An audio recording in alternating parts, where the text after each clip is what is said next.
मेरा नाम रचना है। वैसे तो मैं एक अमीर फैमिली से बिलोंग करती थी, लेकिन नर्स बनना मेरा एक पैशन था। बड़ी मुश्किल से मुझे इस अस्पताल में नर्स की नौकरी मिली थी।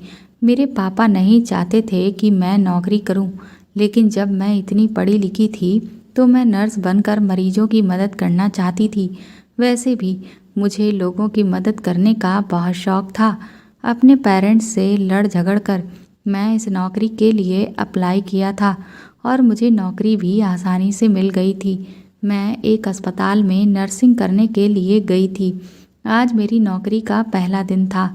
मैं रहती तो एक कस्बे में थी, लेकिन मुझे नर्सिंग की नौकरी आगरा में करनी थी, क्योंकि मैंने सुना था कि आगरा में बहुत सारे अस्पताल बहुत अच्छे हैं और हर शहर का पेशेंट आगरा के अस्पताल में आता है। इसलिए मैंने आगरा के अस्पताल में नर्सिंग की नौकरी के लिए अप्लाई किया। वहाँ पर अस्पताल के पीछे छोटे छोटे कमरे बने हुए थे, जो कि उन लड़कियों के लिए थे जो बाहर से नर्स की नौकरी करने के लिए आई हुई थीं। उनमें से एक कमरा मुझे भी दे दिया गया। मैं बड़ी मुश्किल से अपने घर से बाहर निकली थी, क्योंकि मेरे माता पिता का कहना था कि अगर तुम्हें नौकरी करनी है तो तुम हमारे शहर में करो। लेकिन हमारे शहर में कुछ नहीं रखा था। मैं अपने पेरेंट्स की लाडली बेटी थी, इसलिए उनको मेरी ज़िद के आगे हार माननी ही पड़ी और मैं खुशी खुशी आगरा चली आई। मैंने अपने मम्मी पापा को तसल्ली दी थी कि मैं हर महीने एक चक्कर घर का ज़रूर लगा लिया करूँगी। मेरे पेरेंट्स को लगता था कि मैं उनसे अलग होने के बाद उनको बिल्कुल भूल जाऊंगी। भला आखिर कोई बेटी अपने माता पिता को कैसे भूल सकती है।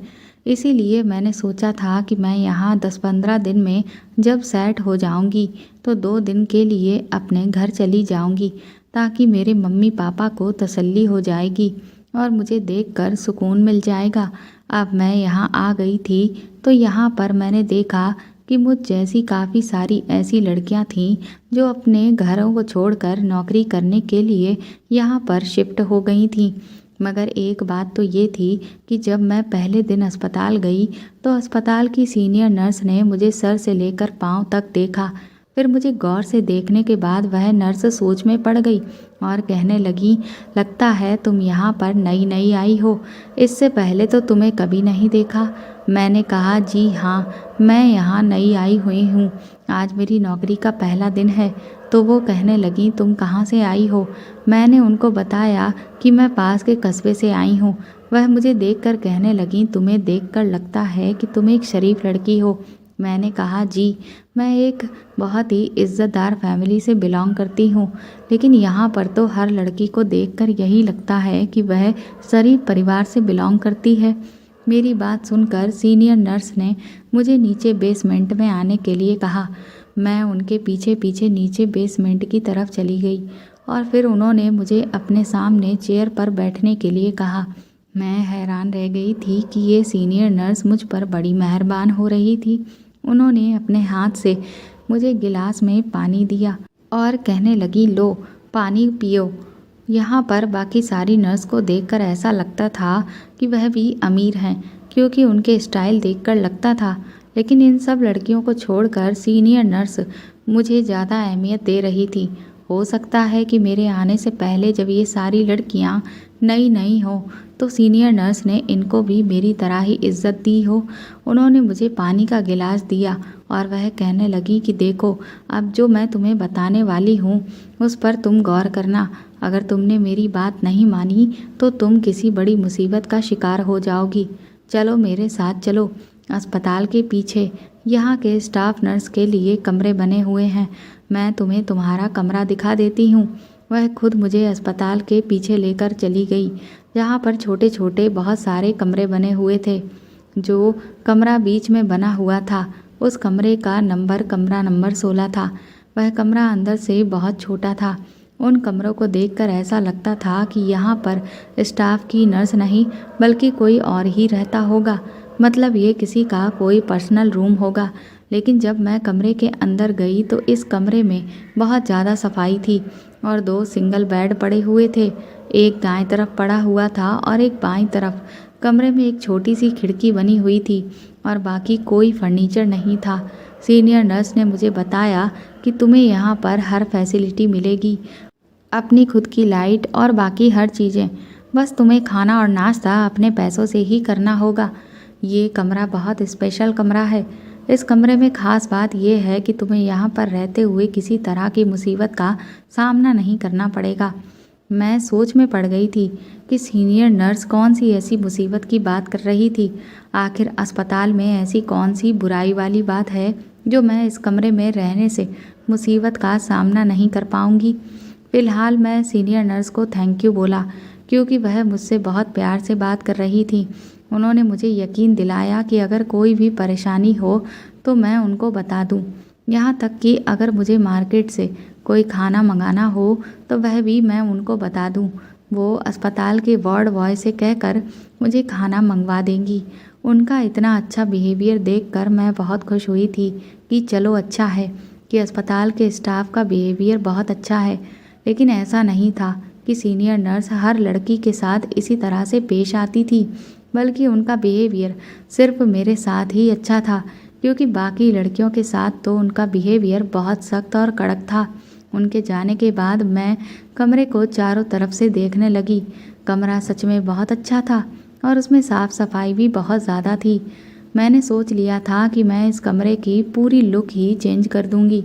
मैं अपने घर से बेडशीट लेकर आई थी, इसीलिए मैंने पुरानी बेडशीट उतार कर रख दी और अपनी लाई हुई बेडशीट बेड पर मैं चढ़ा रही थी कि तभी अचानक फिर से सीनियर नर्स कमरे के अंदर आ गई। वह मुझे इस तरह से देख रही थी जैसे वह काफ़ी टेंशन में है। वह मुझसे कहने लगी, सुनो, मैं तुमसे एक बात कहना चाहती हूँ जो कि मैं तुम्हें पहले बताना भूल गई थी। तुम जब भी कमरे में एंटर करोगी तो कमरे के दरवाजे को अंदर से अच्छी तरह से बंद कर लेना, और जब यहाँ से जाओ तब भी लॉक लगा कर जाना और चाबी अपने साथ लेकर जाना। मैंने उनसे हैरानी से पूछा कि क्यों, क्या ये जगह सेफ नहीं है? तो वो कहने लगी, मैंने तुमसे जितना कहा है तुम उतना ही करो। अगर तुमने मेरी बात नहीं मानी तो मुझे से फिर बुरा कोई भी नहीं होगा। मैं तुमसे शराफत से पेश आ रही हूँ, तो इसका ये मतलब नहीं है कि तुम मुझे बेवजह के उल्टे सीधे सवाल करो। ये कहकर सीनियर नर्स वहाँ से चली गई। मुझे आइडिया हो गया था कि ये सीनियर नर्स सच में बहुत कड़क है और मुझ पर भी वह अपनी कड़ी नज़र बनाए हुए है। ये सीनियर नर्स यहाँ के बड़े डॉक्टर्स का दायां हाथ थी। मतलब कि जब यहाँ के कोई डॉक्टर छुट्टी पर होते या फिर उनको कोई इमरजेंसी आ जाती, तब डॉक्टर्स की जगह पर पेशेंट्स को सीनियर नर्स ही देखा करती थी। मैं यहाँ पर जब से आई थी तो सावधान तो मैं पहले से ही थी, लेकिन अब मुझे और ज़्यादा घबराहट होने लगी थी। मैं अपने दिल में सोचने लगी थी कि मुझे तो सीनियर नर्स को देखकर ऐसा लगा कि ये मुझ पर बड़ा एहसान कर रही है। लेकिन अब मुझे पता चला था कि ये मेरी गलतफहमी थी। मैं बेडशीट बिछाने में दोबारा बिजी हो गई थी। थोड़ी देर बाद जब मुझे याद आया तो मैंने अंदर से कमरे के दरवाजे को लॉक कर लिया। रात हो चुकी थी और अब मुझे यहाँ अस्पताल आए हुए 1 दिन पूरा हो गया था और यहाँ पर मेरी पहली रात थी। मुझे बहुत डर भी लग रहा था, क्योंकि इस कमरे में मैं बिल्कुल अकेली थी। रात के लगभग 3 बज चुके थे, लेकिन मुझे अभी तक नींद नहीं आ रही थी। मैं मोबाइल इस्तेमाल करके अपना टाइम पास कर रही थी। मेरे कमरे में एक छोटी सी खिड़की बनी हुई थी जिससे बाहर आसानी से देख सकते थे। थोड़ी ही देर गुजरी थी कि अचानक मुझे बाहर से किसी के बोलने की आवाज़ आने लगी, लेकिन ये आवाज़ें कुछ लड़कों की लग रही थीं, जैसे बाहर कोई लड़का या फिर आदमी किसी से बातें कर रहा है। लगता था कि जैसे एक नहीं बल्कि 1 से ज़्यादा आदमी आपस में बातें कर रहे हैं और कमरे के बाहर सड़क पर चल रहे हैं। मैं ये आवाज़ सुनकर बहुत परेशान हुई कि ना जाने इतनी रात में कौन है जो बाहर चल रहा है। कहीं यहाँ पर चोर तो नहीं आते? अब मुझे सीनियर मैडम की बात याद आ रही थी। हो सकता है कि ये लोग चोरी करने के इरादे से यहाँ पर घूम रहे हों। अब मैं ही तो जाग रही थी, क्योंकि मेरी यहाँ पर पहली रात थी। बाकी तो सब लोग सो रहे होंगे। उन्हें क्या पता कि बाहर क्या हो रहा है और क्या नहीं। मैं अपने दिल में यही सोच रही थी। मैं दरवाजे के करीब गई और दरवाजे को अच्छे से चेक किया कि मैंने दरवाजे को ठीक से लॉक किया भी था या नहीं। उसके बाद मैंने खिड़की को भी देखा और खिड़की को भी ठीक से लॉक कर लिया, क्योंकि मुझे डर लग रहा था कि कहीं ये लोग अंदर ना आ जाएं। दरवाजे और खिड़की को देखकर मुझे तसल्ली हो गई थी कि ये दोनों चीज़ें परफेक्टली बंद थीं। मुझे तसल्ली हो गई और मैं फिर आकर अपने बिस्तर पर वापस लेट गई और सोने की कोशिश करने लगी। थोड़ी देर के बाद वह आवाज़ें आनी बंद हो गई थीं, मगर फिर 15 से 20 मिनट ही गुजरे होंगे कि फिर से किसी के बोलने की आवाज़ें आने लगीं। और इस बार तो ऐसा लग रहा था कि जैसे ये लोग आपस में झगड़ा कर रहे थे। मुझे उन लोगों के ज़ोर ज़ोर से बोलने की और चिल्लाने की आवाज़ें आ रही थीं। मैं तो लड़ाई झगड़े की आवाज़ को सुनकर ही बहुत डर रही थी और मेरा पूरा शरीर काँप रहा था। मैंने उठकर सोचा कि देखूं कि बाहर क्या हो रहा है, मगर फिर मुझे सीनियर मैडम की बात याद आ गई। मुझे अस्पताल की सीनियर नर्स ने कहा था कि तुम अपने कमरे से बाहर सिर्फ अस्पताल जाने के लिए या फिर किसी इम्पोर्टेंट काम के लिए ही निकलोगी। अगर तुम बेवजह कमरे से बाहर घूमती फिरती रहोगी तो तुम्हारे लिए ये बिल्कुल भी अच्छा नहीं होगा। बस जैसा मैं कहती हूँ वैसा ही करती जाओ। ये सोचकर मैं वापस फिर अपने बिस्तर पर आकर बैठ गई थी, मगर उन लोगों के झगड़े की आवाज़ें काफ़ी देर तक मेरे कानों में घूमती रही थीं। मैं सोचती रही कि ये लोग कौन हो सकते हैं। मैंने थोड़ा सा खिड़की का दरवाज़ा खोला और उससे बाहर देखने की कोशिश भी की, मगर इस टाइम अस्पताल में सारे दरवाजे बंद थे। कोई भी दरवाज़ा खुला हुआ नहीं था, क्योंकि सर्दियों के दिन थे, इसीलिए सारे दरवाजे बंद थे और रात के टाइम पर सड़कों पर लोग भी नहीं थे। जब यहाँ कोई नहीं था तो फिर ये आवाज़ कहाँ से आ रही थी। थोड़ी देर के बाद आवाज़ें आना बंद हो गईं और फिर मुझे भी नींद आ गई और मैं सो गई। सुबह 8 बजे मेरी आँख खुली तो सबसे पहले मेरे दिमाग में रात वाली बातें ही घूम रही थीं। मैं तैयार होने के बाद नाश्ता करने के लिए अस्पताल में बने हुए कैंटीन में चली गई, क्योंकि मुझे 8:30 बजे तक अस्पताल के अंदर एंटर करना था। नाश्ता करने के बाद मैं फ़ौरन अस्पताल के अंदर चली गई। जब सीनियर मैडम मुझे दिखाई दी तो मैंने उनको गुड मॉर्निंग कहा। मुझे देखते ही उन्होंने कहा कि अपने काम में लग जाओ, यहाँ पर फालतू किसी से बात करने की कोई ज़रूरत नहीं है। सीनियर मैडम की ये बात सुनकर मुझे बड़ी हैरत हुई थी।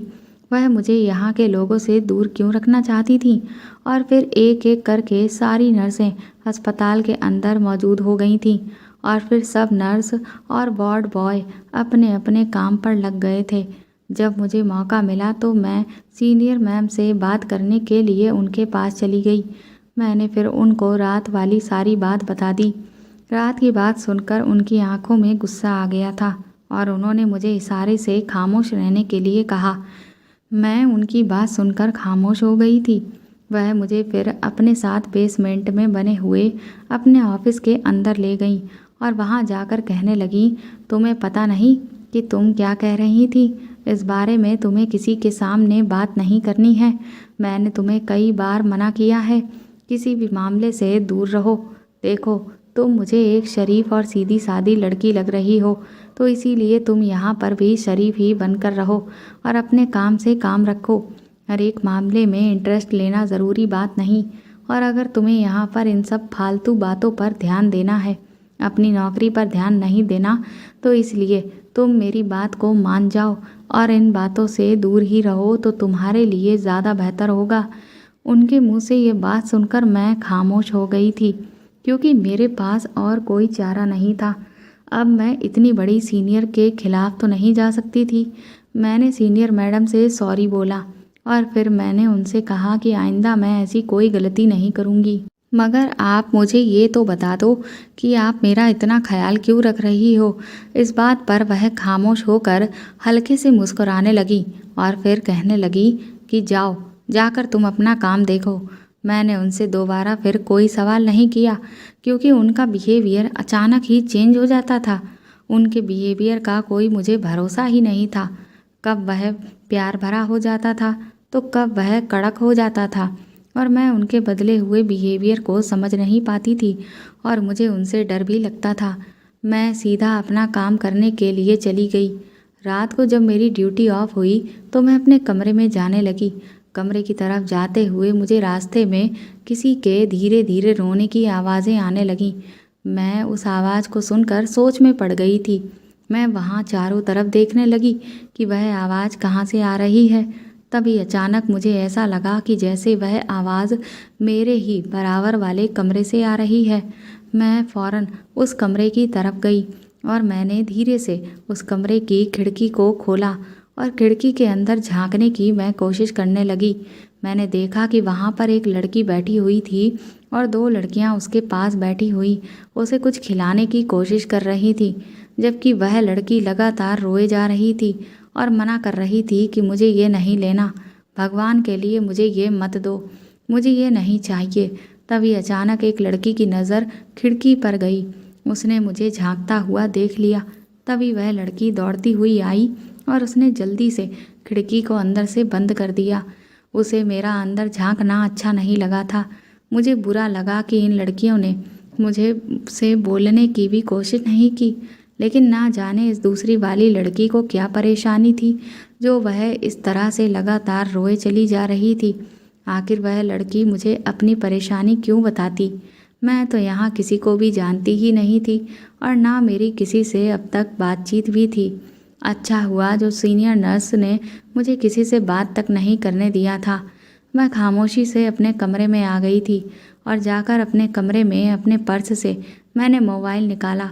मुझे यहाँ पर आए हुए आज दूसरा दिन था और अभी तक मेरी फैमिली से मेरी कोई बातचीत भी नहीं हुई थी। मैंने अपने घर अपनी फैमिली से फ़ोन पर बात की।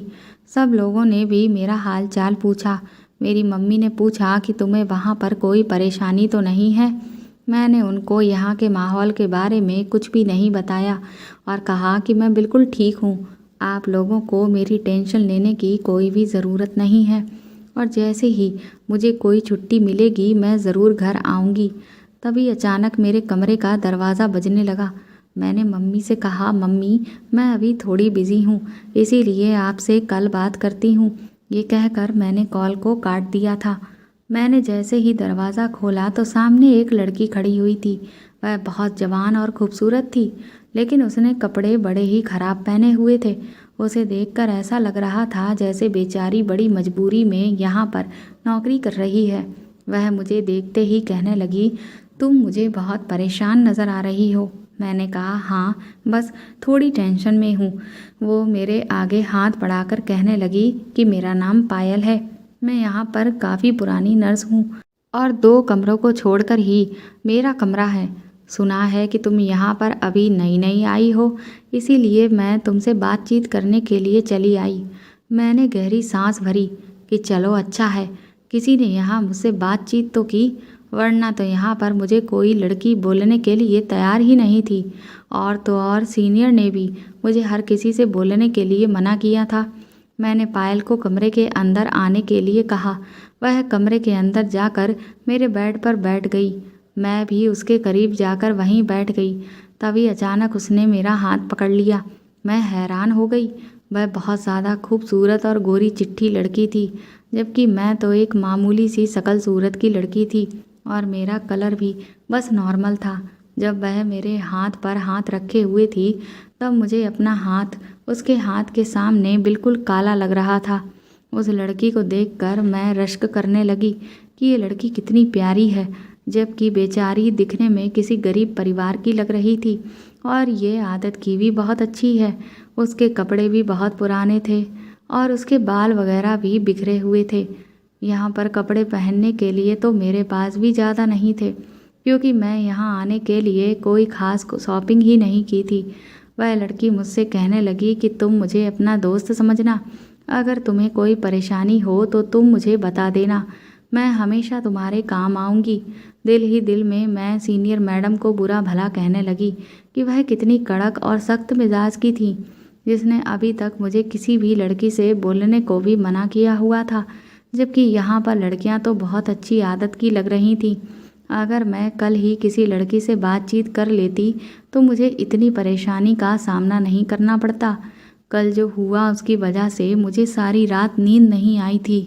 उसके बाद मैंने अपनी सारी कल वाली बात उस लड़की के सामने रख दी। मेरी बात सुनकर वह हंसने लगी और कहने लगी, अरे इसमें कोई परेशानी वाली बात नहीं है, चलो ऐसा करते हैं, कल हम लोग कुछ खाने के लिए और शॉपिंग करने के लिए बाहर चलेंगे। कल 8 बजे के बाद जब हम लोगों की ड्यूटी ऑफ हो जाएगी तब फिर हम दोनों घूमने फिरने चलेंगे। मैं तुम्हें यहाँ के अच्छे अच्छे मॉल भी दिखाऊंगी और तुम कल वाली बात को बिल्कुल भूल जाओ। मैंने उस लड़की से कहा कि मैं तुम्हारे साथ चलने के लिए तैयार हूँ, लेकिन सारा खर्च मैं खुद करूँगी। तो वह कहने लगी, अच्छा ठीक है, खर्च तुम खुद कर लेना। मेरी बात सुनकर वह कहने लगी कि कल हम लोग खूब इंजॉय करेंगे। मैं भी उसकी बात सुनकर खूब खुश हो गई थी कि चलो यहाँ पर मुझे इंजॉयमेंट करने का मौका भी मिल जाएगा। वह कहने लगी, चलो फिर कल मिलते हैं, अब मैं सोने के लिए जा रही हूँ। उस लड़की की बातें सुनकर मैं हैरान रह गई थी। मैं सोच नहीं सकती थी कि यहाँ पर कोई लड़की मेरी इतनी अच्छी दोस्त भी बन सकती है कि पहली ही मुलाकात में इस लड़की ने मेरा दिल जीत लिया था। उसके बाद अगले दिन वह लड़की मुझे शॉपिंग मॉल ले गई, लेकिन वहाँ जाकर उसने मुझे सारे कपड़े मॉडर्न ही दिलवाए। मॉडर्न कपड़े ऐसा नहीं था कि मैं पहनती नहीं थी, लेकिन वह काफ़ी शॉर्ट ड्रेसेस थीं। मैं तो सिर्फ जीन्स या टॉप ही पहना करती थी, लेकिन ये शॉर्ट ड्रेस थी जिसमें मेरी बॉडी दिख रही थी। वह लड़की मेरे लिए ज़िद करने लगी कि प्लीज़ तुम ये कपड़े ले लो। मैंने उसको काफ़ी मना भी किया कि मैं इस तरह के कपड़े नहीं पहनती हूँ। उसने कहा कि कोई बात नहीं, मेरी खातिर ले लो। मैंने उसको भी 1-2 ड्रेसेस दिलाईं तो उसने बड़ी खुशी खुशी उन ड्रेसेस को रख लिया। लेकिन मुझे डर इस बात का था कि अगर कभी सीनियर मैडम ने मुझे इस तरह के कपड़े पहने हुए देख लिया तो उनका मुझ पर शक हो जाएगा और फिर वह कहेंगी कि मैंने तुमसे मना किया था ना, तुम फिर भी इन लड़कियों के रंग में रंग गई हो। और वह मुझ पर गुस्सा करेंगी और कहेंगी कि तुम इस लड़की के साथ बाहर घूमने के लिए गई ही क्यों थी। उसके बाद वह लड़की मुझे लेकर एक रेस्टोरेंट में चली गई, जहाँ पर जाकर हम दोनों ने खाना खाया। पायल ने अपनी पसंद के कपड़े जो मुझे दिलाए थे, मैं उनमें से एक कपड़ा भी नहीं पहनना चाहती थी। और पायल, वो मुझसे कहने लगी कि तुम यहाँ होटल के कमरे में जाकर अपना ये ड्रेस चेंज कर लो, उसके बाद हम लोग पार्टी करने के लिए बाहर चलेंगे। लेकिन हमें काफ़ी रात हो चुकी थी। मैंने पायल से कहा, पायल बहुत रात हो गई है, हमें अब अपने रूम पर चलना चाहिए। उसने मेरी कोई बात नहीं सुनी और वह मुझे ज़बरदस्ती बार में चलने के लिए कहने लगी। मुझे बड़ी हैरानी हो रही थी कि वह ये क्या कह रही थी और क्या कर रही थी।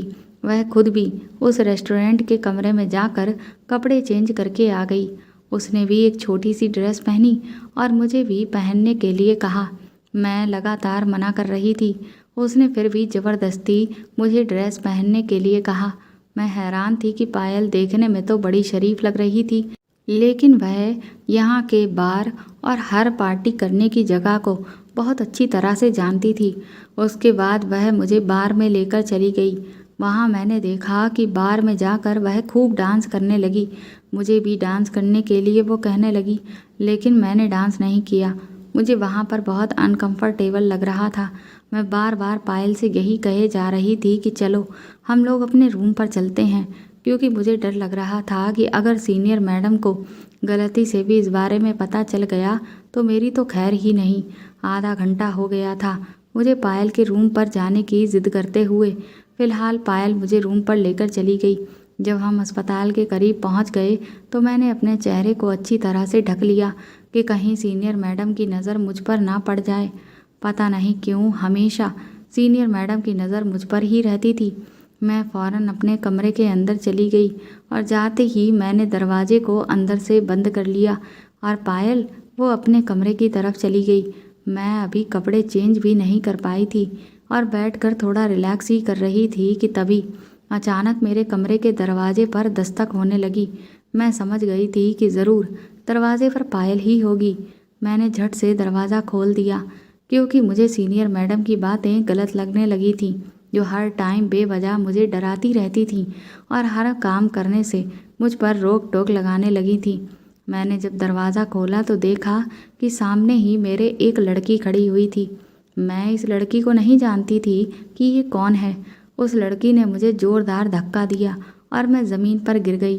उसने जल्दी से अंदर आकर दरवाजे को अंदर से बंद कर लिया। मैं उस लड़की को देखकर घबरा गई थी। मुझे डर लगने लगा था। उस लड़की की चाल बहुत डगमगा रही थी। ऐसा लग रहा था कि जैसे वह नशा करके आ रही है। इतनी मैं डर गई कि ज़ोर ज़ोर से चिल्लाने लगी और उससे कहा कि तुम ये क्या कर रही हो। उस लड़की ने आगे बढ़कर मेरी गर्दन पर चाकू रख दिया। वह मुझे खामोश करवाने की कोशिश करने लगी। अपनी गर्दन पर चाकू रखा हुआ देखकर मैं खामोश हो गई थी और मुझे डर की वजह से पसीने छूटने लगे थे। मैंने उस लड़की को पीछे धक्का दिया तो अचानक चाकू ज़मीन पर गिर गया। वह लड़की वैसे भी नशे में थी और उसके हाथ पैर हिल रहे थे, इसलिए वह जल्दी ही नीचे गिर गई। मैंने उससे पूछा कि तुम ये क्या कर रही हो और तुम कौन हो। तभी उस लड़की ने जल्दी से मेरी टांग पर अपनी टांग मारी और मैं फिर से ज़मीन पर ज़ोर से गिर गई। उसने चाकू उठा लिया और मेरे पेट पर लगा दिया और कहने लगी, अगर तुमने मुझसे होशियारी करने की कोशिश की तो अभी इस चाकू को तुम्हारे पेट के मैं आर पार कर दूंगी। मैंने कहा, तुम कौन हो? जल्दी से मेरे कमरे से बाहर निकलो वरना मैं चिल्ला चिल्ला कर यहाँ पर सबको बुला लूँगी।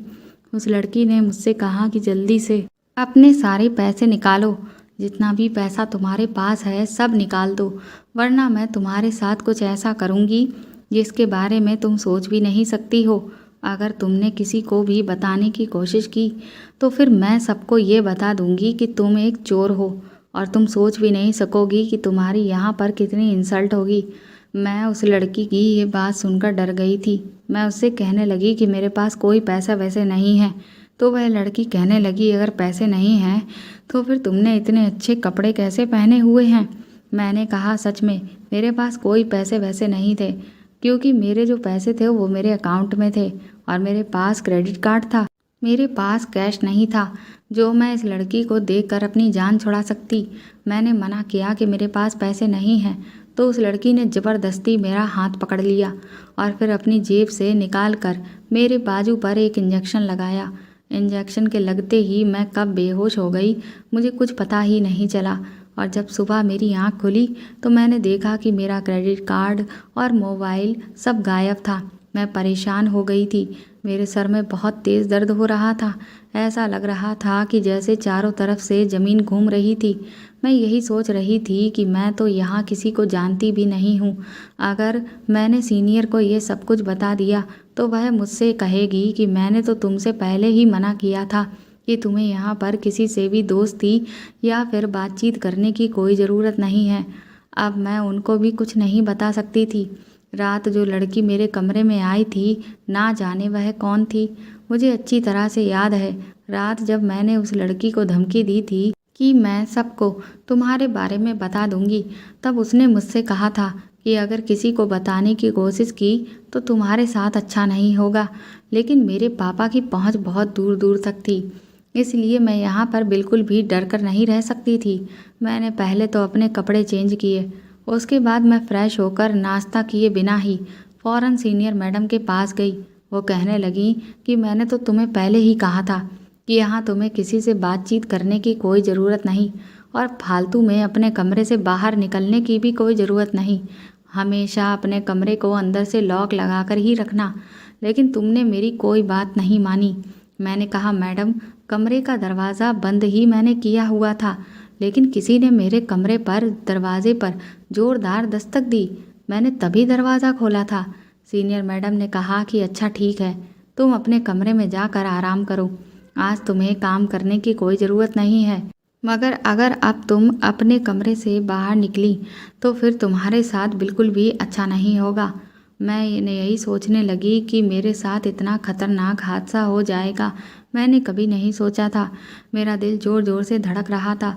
मेरे पास मोबाइल भी नहीं था जो मैं अपने पेरेंट्स को कॉल कर सकती, और मैं चाहती तो कॉल कर भी सकती थी क्योंकि अस्पताल के मोबाइल फ़ोन से भी मैं अपने घर कॉल कर सकती थी।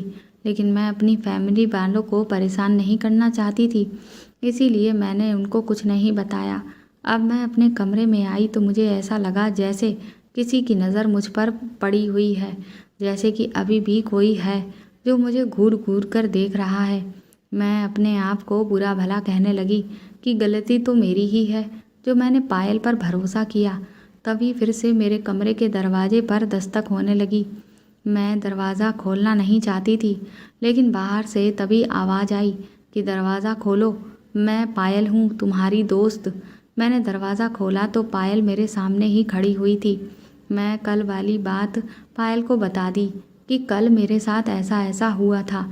तुम्हें पता है, मेरे कमरे में एक लड़की घुस आई थी और उसने मेरा सारा सामान चोरी कर लिया और साथ ही साथ उसने मुझे जान से मारने की धमकी भी दी और वह मुझे ना जाने किस तरह का इंजेक्शन लगाकर चली गई थी। इसके बाद मैं फिर बेहोश हो गई, लेकिन पायल ने जो उसके बाद मुझे बात बताई उसे सुनकर तो मेरे पैरों तले से ज़मीन ही निकल गई थी। पायल कहने लगी, तुम पागल हो गई हो क्या? तुमने ये सारी बात सीनियर मैडम को बता दी। ये कहते हुए वह कमरे के अंदर आ गई और मेरे बेड पर बैठ गई। उसने मुझसे कहा कि दरवाज़ा बंद कर दो ताकि कोई अंदर ना आ सके। मैंने दरवाजे को बंद कर दिया और मैं उसके बराबर में जाकर बैठ गई। पायल कहने लगी, तुमने तो बिल्कुल बच्चों वाली हरकत की है। मैंने नहीं सोचा था कि तुम इतनी बेवकूफ़ निकलोगी। मैं बड़ी हैरानी से पायल की तरफ देख रही थी और मैंने उससे कहा कि तुम ये कैसी बातें कर रही हो? पायल, तुम मुझे बेवकूफ़ कह रही हो। अगर मैं ये बात सीनियर मैडम को नहीं बताती तो फिर क्या करती? छुपा लेती इस बात को। मैंने कहा, तुम्हें पता है उस लड़की की नीयत क्या थी? वो कहने लगी, हाँ मुझे पता है उसकी नीयत क्या थी। पायल के मुंह से ऐसी बातें सुनकर मुझे हैरत का झटका लगा था। मैंने कहा, पायल, इसका मतलब तुम्हें सब कुछ पता है और तुम उस लड़की को अच्छी तरह से जानती हो। अगर तुम्हें उस लड़की के बारे में सब कुछ पता है तो फिर मुझे बताओ कि वह मेरे कमरे में क्यों आई थी, और तुम्हें पता था कि वह मेरे कमरे में आने वाली है तो तुमने फिर उसे रोका क्यों नहीं? पायल कहने लगी, देखो मैं जानती सब कुछ हूँ, लेकिन मेरा इस काम में कोई फॉल्ट नहीं। आज मैं नौकरी छोड़कर जा रही हूँ क्योंकि मुझे यहाँ पर नौकरी करते हुए अब पूरे 3 साल हो गए हैं और अब मेरी फैमिली वाले चाहते हैं कि वह मेरी शादी कर दें, इसीलिए मैं यहाँ से जा रही हूँ। तुम एक अच्छी फैमिली से बिलोंग करती हो, इसीलिए तुमसे यही कहूँगी कि तुम भी यहाँ से चली जाओ। मैं नहीं चाहती कि जिस तरह से मैं इस दलदल में फंस गई थी तुम भी इसी दलदल में फंस जाओ, इसलिए तुम यहाँ से नौकरी छोड़कर चली जाओ, इसी में तुम्हारी भलाई होगी। वह मेरी कमर पर 2 बार हाथ मारकर कमरे से बाहर निकल गई और मैं हैरान और परेशान होकर अपना सर झुकाए बैठी रह गई थी कि पायल के कहने का आखिर क्या मतलब था। क्या मैं किसी दलदल में फंस चुकी हूँ? पायल ये कहकर बाहर निकल गई। मैं फिर पायल के पीछे पीछे जाने लगी। मैंने देखा कि पायल अस्पताल के अंदर जा रही थी। मैं भी पायल के पीछे पीछे चली गई। तभी अचानक से मेरा हाथ सीनियर मैडम ने पकड़ लिया और उन्होंने मुझसे कहा कि तुम कहाँ जा रही हो? जब मैंने सीनियर मैडम की नज़रों में देखा तो उनकी नज़रों में मुझे बहुत ज़्यादा गुस्सा नज़र आया था।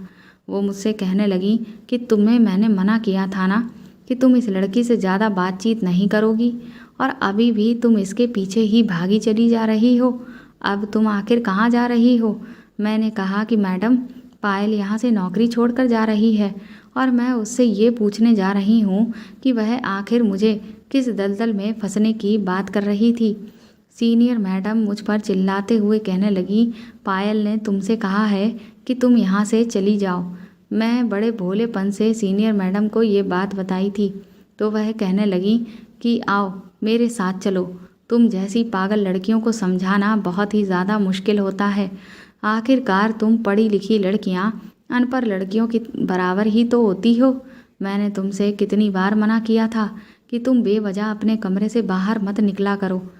मैं तुम्हें आराम करने के लिए बोला था कि और इसीलिए मैंने तुम्हें कमरे में भी भेजा था। अभी मैं तुम्हें पायल की सारी हकीकत बताती हूँ। पायल को ये नहीं पता था कि मैं उसके पीछे आ रही थी। सीनियर मैडम फिर मुझे अस्पताल के पीछे वाले रास्ते की तरफ लेकर चली गई और वहाँ पर हम एक दीवार के पीछे खड़े हो गए। सीनियर मैडम ने मुझसे कहा कि तुम पायल की हकीकत आज खुद अपनी आँखों से ही देख लो, अब तुम्हारी सब कुछ समझ में आ जाएगा। फिर मैंने देखा कि पायल एक वार्ड बॉय से बातें कर रही थी।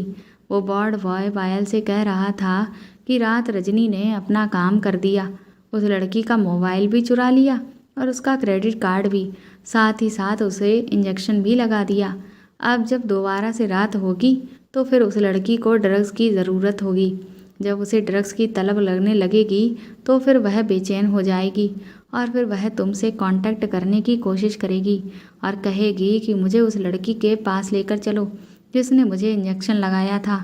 बस इसके बाद हम उस लड़की को खूब लूट सकेंगे। उसको ड्रग्स के इंजेक्शन दे देकर इतना पागल बना देंगे कि वह बेचैन हो जाएगी और फिर हम उससे पैसे लेते रहेंगे।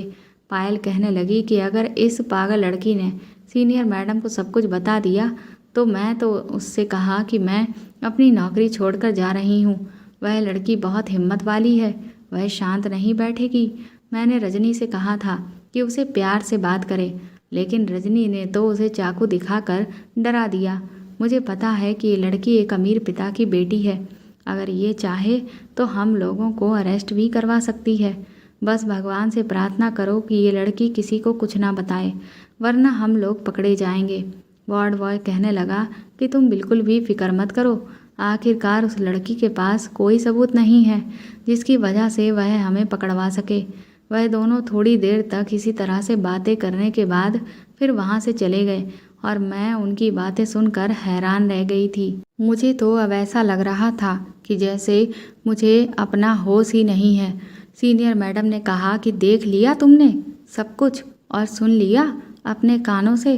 सीनियर मैडम ने फिर मेरा हाथ पकड़ा और फिर वो मुझे सीधा अपने ऑफिस में लेकर आ गई।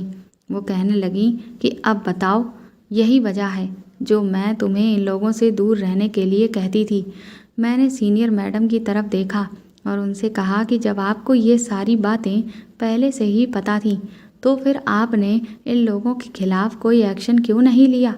तो वह कहने लगी, मैंने कई बार यहाँ पर एक्शन लेने की कोशिश की थी, लेकिन यहाँ की कुछ नर्सेज के साथ साथ यहाँ के कुछ डॉक्टर्स भी मिले हुए हैं और फिर उन लोगों ने मुझे धमकी दी थी कि अगर तुमने किसी को भी कुछ भी बताने की कोशिश की तो तुम फिर अपनी नौकरी से हाथ धो बैठोगी।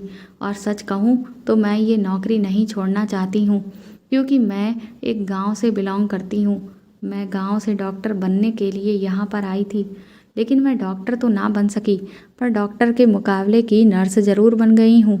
मेरे घर से भागने पर आज भी मेरे माता पिता मुझसे नाराज़ हैं, क्योंकि हमारे गांव में लड़कियों को नौकरी करने की परमिशन नहीं दी जाती और मैं अपने घर वालों के और गांव वालों के खिलाफ जाकर ये नौकरी करने के लिए आई थी। इसलिए मैं इतने सालों से यहाँ पर खामोश हूँ और ये सब कुछ देख रही हूँ। मैंने कहा कि अब मुझे क्या करना चाहिए। तो वो कहने लगी कि तुम एक अमीर परिवार से बिलोंग करती हो ना, तो मैं तुम्हारी मदद करूँगी इस पूरे ड्रग्स वाले ग्रुप को पकड़वाने के लिए। मैंने कहा वो कैसे होगा। फिर मैडम ने कहा कि तुम बस अपने फादर को यहाँ पर बुला लो। और फिर मैडम के कहने के मुताबिक ही मैंने ठीक वैसा ही किया। मैंने अपने फादर को यहाँ पर बुला लिया। उसके बाद सारी बात मैंने डैड को बता दी। सीनियर मैडम ने मेरी कुछ रिपोर्ट्स करवाईं। उसके बाद हम लोग पुलिस स्टेशन चले गए और पुलिस को लेकर अस्पताल आ गए। पुलिस को जब सारी हकीकत बताई तो पुलिस ने सभी लोगों को अरेस्ट कर लिया। उसके बाद ये केस कोर्ट में गया। जब कोर्ट में गया तो कोर्ट को सबूत चाहिए थे। सीनियर मैडम ने मेरी वो सारी रिपोर्ट्स कोर्ट में पेश की। मेरे डैड ने एक अच्छा वकील हायर किया था। उन्होंने हमारा केस लड़ा और कोर्ट में ये बात साबित भी कर दी कि मेरी बॉडी में ड्रग्स का असर अभी भी है। फिर मेरी हालत बिगड़ने लगी थी, क्योंकि मुझे एक ऐसा इंजेक्शन लगाया गया था जिसकी वजह से मुझे ड्रग्स की तलब हो रही थी। लेकिन उधर ही पुलिस ने मेरा बयान लिया और सीनियर मैडम ने मुझे दूसरे अस्पताल में एडमिट करवा दिया। वहाँ पर मेरा ट्रीटमेंट भी चल रहा था। अस्पताल की ऐसी बहुत सारी नर्सेस थीं जो काफ़ी सालों से इस बात के लिए खामोश बैठी हुई थीं, क्योंकि उनके पास इन लोगों के खिलाफ ना तो कोई सबूत था और ना ही उन लोगों के अंदर इतनी हिम्मत थी कि वह इन लोगों के खिलाफ कोई एक्शन लें, क्योंकि वह बेचारी सारी गरीब लड़कियां थीं। जब उन लड़कियों को ये बात पता चली तो फिर वह सब भी कोर्ट में अपनी अपनी गवाही देने के लिए आ गईं और इस तरह से हमारा केस और ज़्यादा मजबूत हो गया और वो ड्रग सप्लायर को भी अरेस्ट कर लिया गया, जिनमें से 3-4 नर्सेस और अस्पताल के 2 डॉक्टर और 3 वार्ड बॉय भी मौजूद थे। और डॉक्टर्स को तो पुलिस ने अरेस्ट कर लिया था और उनको नौकरी से भी निकाल दिया गया था, क्योंकि वह लोग एक संगीन जुर्म कर रहे थे। वह लोग नौकरी करने वाली मासूम लड़कियों को किसी न किसी बहाने से इंजेक्शन लगा देते और फिर उनका सामान चोरी कर लेते थे और उनको बुरी तरह से धमका देते थे कि जिसकी वजह से वह लड़कियां किसी से कुछ नहीं कह पाती थीं।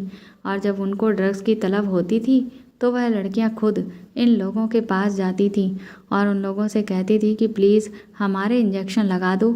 ये लोग उन लड़कियों को ब्लैकमेल करते और कहते कि इंजेक्शन तो तभी मिलेगा जब तुम हमें हमारी मुंह मांगी कीमत दोगी। उन बेचारी लड़कियों को इतनी ज़्यादा ड्रग्स की तलब होती थी कि किसी लड़की को अपना कोई ज़रूरी सामान बेचना पड़ता तो किसी को अस्पताल से किसी न किसी पेशेंट के पैसे या फिर मोबाइल चोरी करने पड़ते थे। तब जाकर के वह उन लोगों को पैसे देती और ड्रग्स का इंजेक्शन लगवा कर खुद को सुकून देती।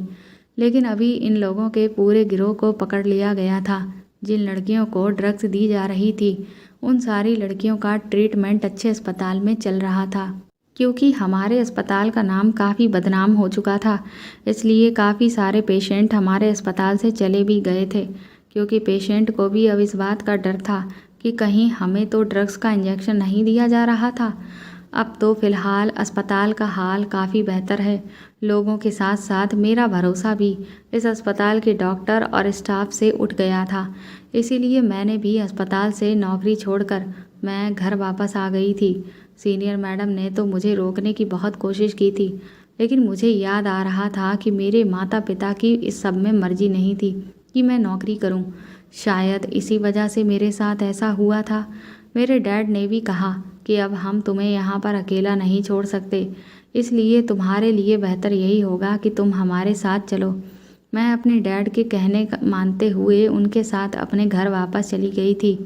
अब मेरा रिश्ता लग गया है और मेरी शादी की तैयारी चल रही है, लेकिन वह अस्पताल मुझे आज भी याद आता है। मैं यही प्रार्थना करती हूँ कि कभी किसी लड़की या किसी भी इंसान की ज़िंदगी बर्बाद ना हो। ऐसा किसी इंसान के साथ नहीं होना चाहिए कि वह चोरी करने पर मजबूर हो जाए। फ़िलहाल मैं अपनी लाइफ में खुश हूँ और अपनी फैमिली के साथ रहती हूँ और अब मेरा कहीं जॉब करने का मन नहीं करता। तो दोस्तों, आपको ये कहानी कैसी लगी हमें कमेंट करके ज़रूर बताएं और इस कहानी को ज़्यादा से ज़्यादा शेयर और लाइक करके मेरे चैनल को सपोर्ट करें।